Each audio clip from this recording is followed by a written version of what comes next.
Hi, Laura Carlsen. She's the director of the Mexico City-based Americas program of the Center for International Policy. She's also a columnist for Foreign Policy in Focus. So, Laura, we know that Trump, just a few hours ago, still pushing for that border wall, hoping to meet with Congress, wanting them to approve it.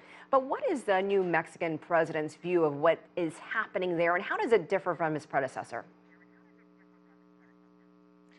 There's a huge change taking place in migration policy here in Mexico since December 1st, when the new president, Andrés Manuel López Obrador, took office.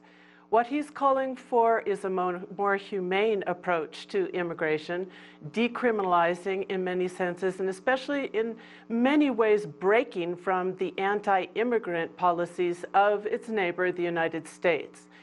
They have created a pact with Central American countries, with Honduras, Guatemala, and El Salvador, to go to some of the root causes of the migration, because the government insists that much of this migration is forced migration, that if conditions weren't so bad in the home countries, these people would choose to remain home, which is their right. So they're going to those root causes through a development plan that still we don't know the details of, that was signed the 1st of December, one of the priorities of the government. One of the things that we'll be looking at in terms of the new policy, though, is whether or not they bow to pressures from the United States to keep asylum seekers in Mexico as they await their processing with this huge backlog and up to several years wait time in the United States. So if López Obrador is working with Central American countries, how do you think he will deal with or work with President Trump on these border issues?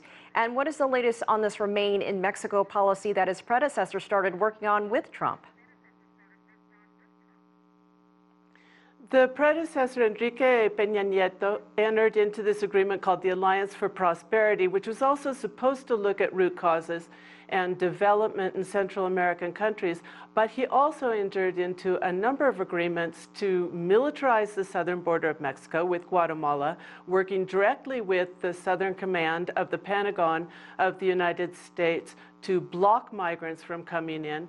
And the southern border plan in Mexico, that's been partially funded by the U.S. government, has increased the number of deportations of Central Americans from Mexico back to Central American countries dramatically in the last couple of years. So what they're looking at now, they have not announced that these measures will cease, but they're looking at a different approach that instead of mass deportation will provide employment in southern Mexico by developing southern Mexico, will cease to stop the need to flee from Central Americans, and will provide more rights for Mexicans in the country. At the same time, they are looking at an increased need to process asylum seekers in Mexico. In this last caravan that started on October 13th and reached the Mexican border on October 19th, there was an announcement that more job visas would be supplied, and there's been a focus on trying to meet humanitarian needs, although there have been sporadic incidents of repression as well. All right, Laura Carlsen, thank you for joining us.